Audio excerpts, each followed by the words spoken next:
സാറിന്റെ മോനെ സേവ്യർ. ഞാൻ നോക്കാം.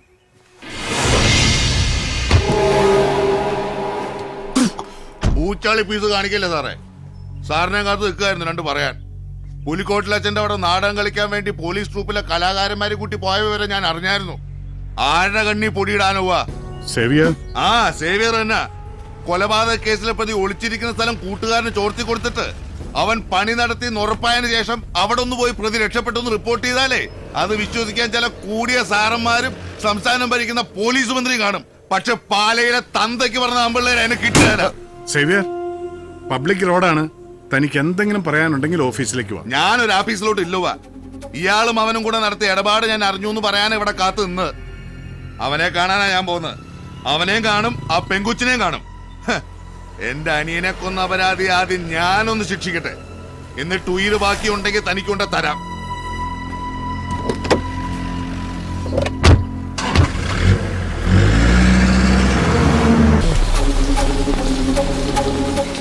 സേവിച്ചോ?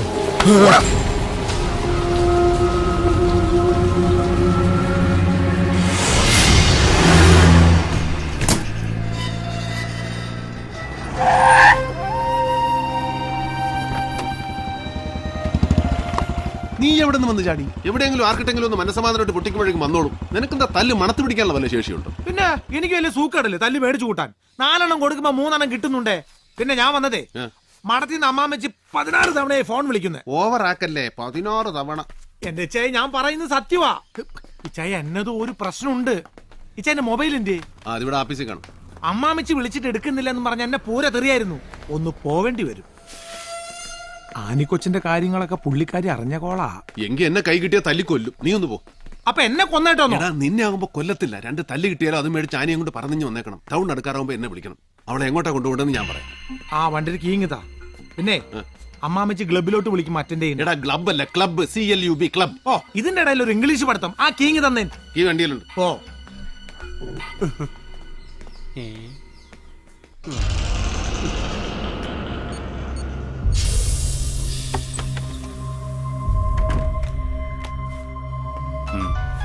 സർ. ആ യെസ്. ഹലോ, രാജഗോപാൽ സാറല്ലേ? ക്ലബിൽ നിന്ന് കുര്യച്ചനാ. സത്യമാണോടാ?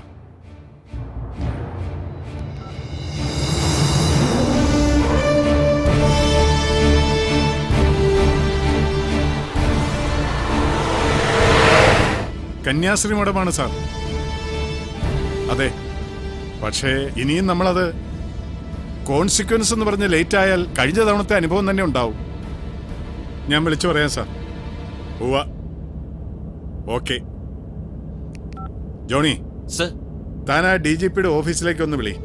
ഞാൻ നേരിട്ട് വിളിച്ച് അനുവാദം മേടിക്കണമെന്ന് ആചാര്യ സാർ പറയണത്. പറഞ്ഞേക്കാം.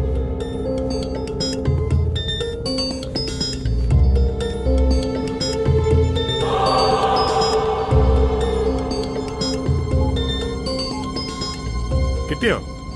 എൻഗേജ്ഡ് ആണ് സർ. ഓ, ഒന്ന് വേഗം വിളിക്കടോ.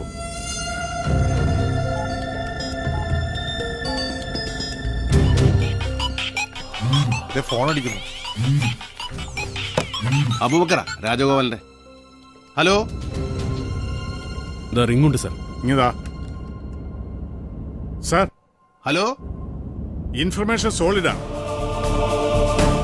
ഡേവിഡിന്റെ കസിനാണ് അവിടുത്തെ mother superior. Yes sir, I am on my way. പത്രക്കാർക്ക് ഒരു തരത്തിലുള്ള ന്യൂസും കൊടുക്കില്ല. Yes sir, thank you sir. പണിയാണ് ചെയ്ത. ഇനി സൂനൊന്ന് വിളിക്കും. ഓ, പരിധിക്ക് പുറത്ത്. ജീവൻ പോയാലും ചെയ്തേ മടത്തി പോലീസ് എത്തുന്നതിന് മുമ്പ് അവിടെ പൊക്കിയിരിക്കണം. അണ്ണാ സുഖു. എന്തൊക്കെയാ? എടാ, രാജഗോപാലും ടീമും കൂടെ അങ്ങോട്ട് വിട്ടിട്ടുണ്ട്. നീ ഒരു കാര്യം ചെയ്യും, നേര്യമംഗലത്തൊന്ന് നിർത്തിക്കോ. അയാളുടെ വണ്ടി കാണുമ്പോൾ എടുത്ത് വിട്ടാൽ മതി. സ്ട്രൈറ്റ് റൂട്ട് മാറി മാറി അവനൊന്ന് വട്ടം കിടക്കും. ഒരു കാരണവശാലും പിടികൊടുക്കരുത്. ഏറ്റു ചായ.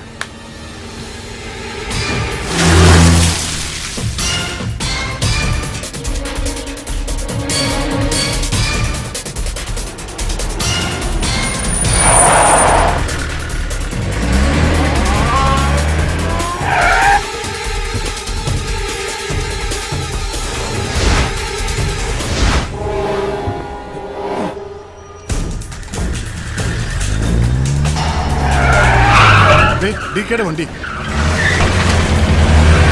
അബൂബക്കർ, അവനെ പിടിക്കണം.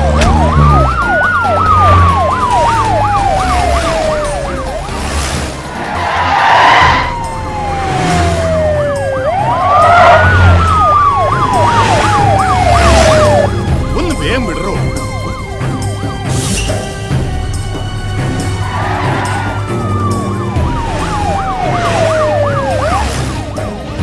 എടോ ഒന്ന് വേഗം. സാർ അതിനെ പിടിക്കാൻ ഈ അംബാസഡറോ? താൻ സൈഡാക്കി ഒതുക്ക്. എടോ ഒതുക്കാൻ. ഒന്ന് ഇത്രോ വേണം. മണ കുണാന്ന് പറഞ്ഞു മാറിയിരിക്കേ. സാർ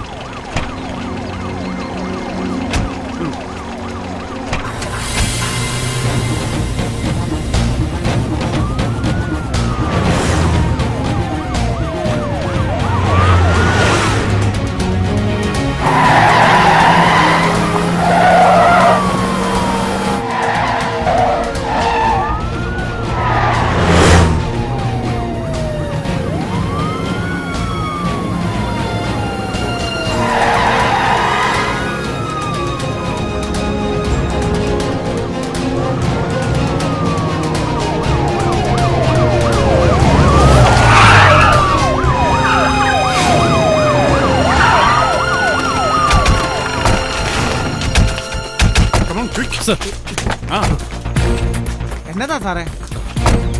വണ്ടിയിൽ ഡേവിഡ് ഇല്ല സർ. ഇല്ലേ? ഡേവിഡിനെ കാണണമെങ്കിൽ മേലോട്ട് നോക്കണോ?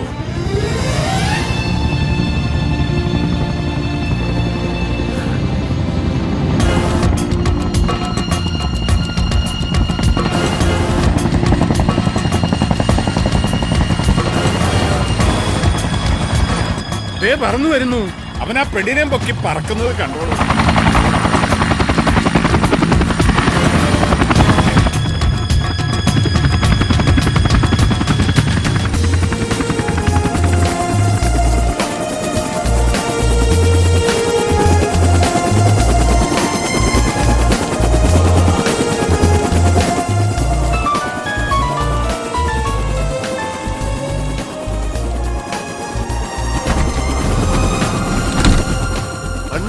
എന്നാടാ? റബ്ബർ തോട്ടത്തിൽ മരുന്നടിക്കാൻ മാത്രമല്ല, ഇതുകൊണ്ട് ഇങ്ങനെയും ചില ഗുണങ്ങളൊക്കെ ഉണ്ട്. അപ്പൊ വൈകിട്ട് ക്ലബിൽ കാണാം. Okay, bye bye, Tata, take care.